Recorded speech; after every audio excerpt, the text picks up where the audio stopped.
की कहियो बाबा आइ काल्हि के छोरी सब जे रोड पर चलै छ ने बाप रे बाप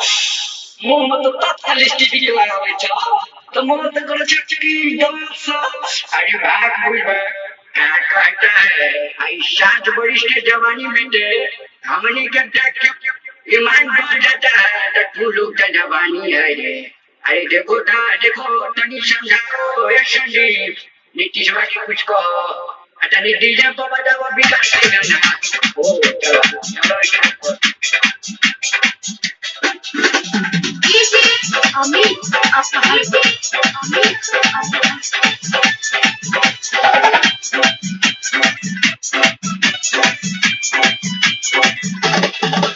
अमित सुन के पता रखी एक छाऊंगी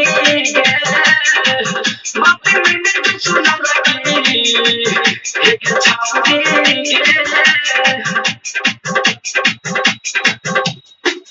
सुन के पता रखी एक छाऊंगी मापे मैंने सुना रखी एक छाऊंगी कि तो हम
छोड़ी